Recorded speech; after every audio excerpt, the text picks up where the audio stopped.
by Riverside.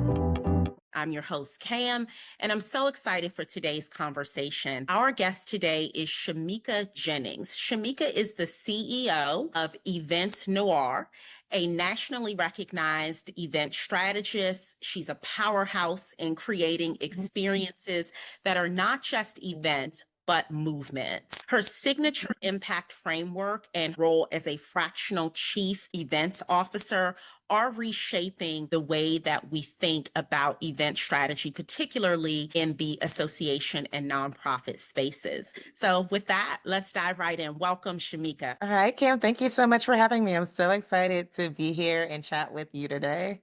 Thank you. I'm so excited to have you. I want to start with talking about your background and leadership of conferences and events. You've led everything from big conferences to more intimate leadership Mhm. retreats. How do you approach designing events that are not just functional, but truly experiential? Well, I love this question, and I want to allude to what you referenced in my introduction. The magic is intentionality. I design how I want people to feel, not just, the education I want them to learn.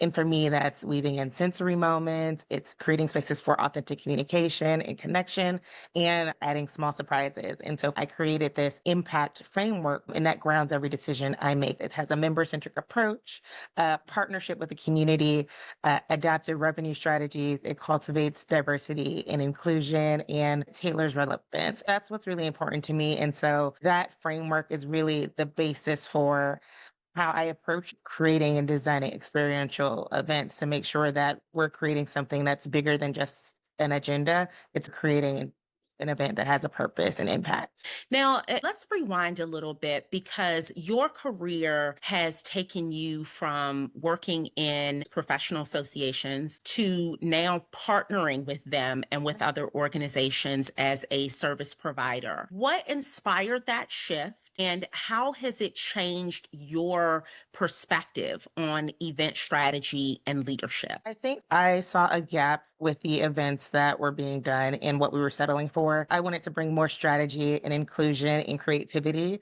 to the forefront without being boxed into just one organization's limits. So launching Events Noir led me to be on the outside in and lead from everywhere. I can provide some clarity, care, and a whole lot more impact with planning events for multiple organizations or just sharing the knowledge that I have with others. And so that really kind of was what helped lean into the shift. I will say I've always had an entrepreneurial spirit. I think I always knew this is something that would take place. I just didn't know why, when, or how. But my love for associations, I was like, oh, associations do so much work, great work. I love to share this love for events and this thought perch for events to more than just one association. I want as many associations to understand the impact of the work that we do. I love that. In your work, because you're coming in as a chief fractional events officer, you, I would imagine, have to work with internal team members as Yeah. well. That's Yeah. correct. Okay, so how do you build and then lead those teams that are usually cross functional in what are really high pressure, high stakes environments? For me, I lead with strategy, transparency, and authenticness. I recognize that people don't need just instructions and this is how you plan an event, this is what you need to do. People need to trust someone that sees the bigger picture and has their back, but also can show them how their role functions within the event. So that's the most critical piece, that every role within an association plays a critical part in the events. Of course, I'm planning the logistics and managing that piece, but every function, all the way down to finance and engineering to membership programming, there is a role and it's very important. Like everyone is a cog in the wheel to make a larger uh, machine work. And so I really like to reframe what events are, where it's not just like me, it really is all of us and it takes a team. And I think by setting like clear roles and creating that safe space for people, reminding everyone why we're doing this, that has helped me lead cross functional teams within the organizations that I get to be a part of and serve. Yeah. And we hear a lot about leading from the front, but there is also a lot of power around leading from within. And I love what you said about creating space for people. As a leader, how do you personally balance being a visible leader, which you need to be as a chief events officer, with also creating that space for others to shine and really feel a part of every win? I've learned for me to take up space when it matters, which is not all the time. So therefore, that also means that I make space for when it matters more for others. I know that I've created this great personality brand, people trust me, but I also want people to grow so that they also can experience like the feelings that I feel because of the love that I have for events. And so I try to create environments where people can feel seen, they can be heard, they can be their authentic self, and they feel valued enough that like they can lead in their own way and lead just as authentically as I am. And like I recognize that leadership isn't like being the loudest in the room. It's paying attention and noticing where my team shines and or where staff that I get the opportunity to work with shine and giving them more opportunities to lean into that space if that's where they want to be, or find out where do you want to shine? How can I help you shine? But really leading to your point from behind while also leading in from the front as well. Mm, good stuff. Now, let's take a pivot because we are in a time right now where diversity, equity, and inclusion has been attacked. And a lot of organizations are, for various reasons, finding a need to soften their language. They're having Right. to be very intentional in how they commit to more inclusive environments. And your work is really deeply rooted in intention and inclusion. I'm curious about whether this has had an impact on your work in terms of being able to create really culturally relevant and inclusive experiences for people. And if it hasn't, how are you managing that in this climate? Yeah. I am fortunate. A lot of the clients that I currently work with, I focus them under social good. I think those are the clients that I'm always drawn to as well. So we're on the same page that this is not going anywhere. We're actually on the same page that like this is not like while DEI is a thing, it's not a thing to us because it's standard, it's normal, it's just our regular practice. So therefore, that language is not necessarily utilized within our space because it's just something that we naturally do. And then, but we also recognize for the people using the terminology of DEI, within our social good space, we know what you're really trying to say.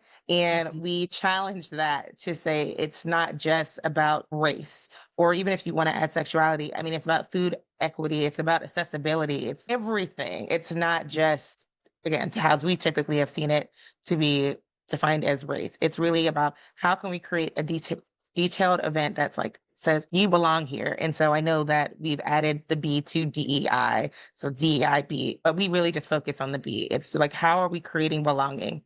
And we know we create belonging by making sure everyone feels safe and comfortable and taking that extra step that no matter who you are, you can be your true authentic self. So we have not swayed, changed, or anything, but I would say we have that advantage of not having to lean into that language as much because it's just a simple standard for us that we've created. I love that so much. How can organizations, in your opinion, make sure that they are creating that sense of belonging in their events and not just doing business as usual standard meeting? Yes, 'cause those are my least favorite favorite type of meetings, like, no. I think for most people, anyone event professionals, how we can go deeper on that is start by looking at who is there and really focus on who's not there and why are they not there. Inclusion isn't just about like checking the boxes, it's challenging assumptions, it's diversifying decision making and inviting new voices to like shape the experiences from the very beginning so that we are creating something that everyone wants to be a part of. And so that's something that's really important to me when I'm planning events. I love to like do pre-surveys, like what do you want to see? I ask everybody, what do you want to see as part of this? Because that invites them to be part of the design experience so that as we're releasing, like this is what's happening, people are like, I did that. I bred that idea. I created this idea. I want to be a part of this because they included me. So that's Mhm. where I think it is. It's finding out where people are not and like inviting them to be a part of the process and having their voices heard. Yeah. Yeah, thank you for that. It sounds so simple, but it just It's has not. not. Yeah, it hasn't been, you know what I mean? It's Yeah, just unfortunately it hasn't been for yeah. people. Yeah. I have a follow-up question to that about where you see the biggest opportunities for associations and event professionals to go deeper in terms of creating those equitable experiences. For example, in their keynotes, and you mentioned food equity. Talk to us a little bit about that. I think it's all of those spaces like are low hanging fruit. I think the starting point for me is going back to surveying your people to see what is it that they want to see and who do they want to hear and have their voices to be included. So you're designing something that people want to be a part of and want to go to, not just based on assumptions. It's very inclusive. I think that is the first place. But then, of course, what vendors are you hiring? When you're going into a community, going to a destination, talk to their convention visitors bureau. What are the communities that are there? How can we work with them? How can we involve them in our event so that they have a voice? And when you're looking at speakers, let's make sure we don't have males or just have a panel full of one race. How are we making sure that everyone can see themselves on stages? That's super important.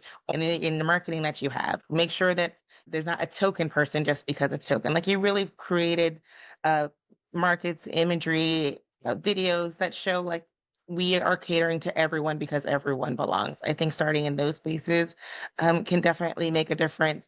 But really, I love, again, I will always harp on like surveys, asking people, like having get the people involved. That I Yeah. think will be a game changer. Yeah, and you have had a very successful career. You have been recognized by your professional society. You've been a part of the leadership structure of meeting organizations. And so, as a leader, I'm going to ask about your advice for individuals who are maybe up and coming emerging leaders in the event and meetings field. Yeah. How do they get in? What do they need to be focused on in terms of developing their skills and networking? What's the blueprint? So I don't know if it's a blueprint, but I can share what I did that just has worked for me. One, I would say definitely get involved. I am active, I think, in all of my professional societies, or have definitely have been. For me, PCMA, National Coalition of Black Meeting Professionals. I've engaged with MPI, ASA. ASAE as well. Just get involved. Find the one that you want to create to be your home and share your passion. So I joined being a part of the marketing committee because outside of events, I do love social media and branding. And that was an opportunity for me to not only develop a skill set, but also like get to know other industry leaders. So joining a committee definitely has helped me. I'm very active on LinkedIn. So plug if you don't follow me, follow me on LinkedIn. But just sharing a bit of yourself, sharing your journey. I think that also so people can resonate with your name. I think I've gotten to know that people say events, people will remember Shamika Jennings because I've just created it that way. So I really do think getting involved is something that I recommend, and it's something that I would say to younger people just in general. I would probably say it to my younger self too. It's like no matter what room you're in, when you do get in those spaces, when you join those national organizations, don't shrink to fit in the room. I was designed to redesign that room. We don't want to do the traditional thing. Everyone's perspective has power, even if people don't understand it yet. Like over time, people will get it. So get in those rooms, but also make your presence known, even if it's uncomfortable for you. I always say do it scared because, that means you're alive. So they all of those pieces of advice, put it together. And I think that's helped me get to where, yeah. That's good advice. And we have seen so much with events over the past 5 or 6 years in terms of the way that they are designed, the way that they are delivered. What do you see as the emerging trends that event professionals and people even who are not event professionals, because we know that some associations that are smaller may not necessarily have someone on staff who is solely dedicated to events, which is where you come in and Yes, so thank you for right. that. Right, right. Little plug right there. Yeah. But what are the trends that people need to be aware of and be thinking about for their upcoming events? I think the biggest trend for me is just personalization. Because of the past few years, I think people are more particular on how they want to spend their time and how they want to spend their money. And conferences are an investment. So if you're not creating a community, because I think last time I checked, networking is really the number one reason people go to conferences. Education is a close two, but really people want to connect with their peers. And so if you're not creating opportunities for people to have that personalized approach to how they engage with this event, um, I think that you're going to be left behind, to be honest. And so I think that's the trend to really get on creating a personalized experience, something that is purposeful so that people really want to be a part of. People understand, I don't want to miss it. I'm willing to spend my money, my time to come do this. So I think that is really, really going to be the next trend over the next couple of years. I also love that I've seen events become more humanized as well, where there's wellness integrated. We're seeing the puppies and the dogs, which I always love. They're flexible formats, seeing prayer rooms, seeing space for neurological safety, like seeing the sunflower lane. Like we're really making sure like the experience is not just hoity-toity. It is people can really come be their true self. And I think any events that do that, they allow people to leave changed. And that's how I like to create events, is that they are not coming in one way and leaving that same way. They're coming in, they can be themselves, they're getting from their community and they can change. And for association professionals who really want to reimagine their events, but are stuck in the way we've always done it, what would you say to help them break through that? I would say ask yourself, is the tradition of things that you've always done serving your mission, or is it serving your comfort zone? And if it's the latter, I would challenge you to experiment with implementing one bold idea. It doesn't have to be something super crazy, cost a lot of money, but just one idea. Innovation is not an all or nothing experience. It's about starting small and being intentional and taking those risks and see what sticks. One thing I've always appreciated about PCMA as an organization, when I first entered the industry, I saw them as an organization that always took bold risks. They did the craziest things when they planned events, and it could work, it could not work. But it was nice for me to see so that I can decide if it's something that I wanted to implement in my life. And we didn't judge anyone for it because they made us part of that process. So if you are also communicating to your membership and your people to say, we're trying something new, because you brought them on this journey with you to say, hey, we're doing this, doing something new. We want to try it, get your feedback, but just try one thing, be intentional about it, let it make sense, and let it also serve your mission. And if that works, add something new. If that doesn't work, start over. It's okay. It doesn't mean don't ever try something again. It just means there's a different fit for you. I love that because what you're speaking to is building trust with the community. And again, everything that you're saying is rooted in creating that culture of belonging. Yeah. Because Yep. if I'm a part of your community and you're bringing me along in the journey, Mhm. even as you pilot new things, I feel like I'm a part. I feel like Of I'm, this. yeah. I love that. And so, Shamika, from the leadership side of things, if you could go back and give your younger self a little piece of leadership advice at the beginning of your journey, what would that advice be and why? I think that advice would probably just be yourself. And for me, that means a lot. It's probably loaded because I find that I can be extra. And I do love this about myself. But I recognize that some others don't love it. And I think I would tell my younger self to be okay with that. I don't need to change and shift myself to be palatable to others. I will find my people. I have found my people just by being me. And again, a community is important, not only for me to create community, but I've like built a great community for myself and for others in the industry. And so really just being true to yourself would be definitely be the advice that I would give to my younger self.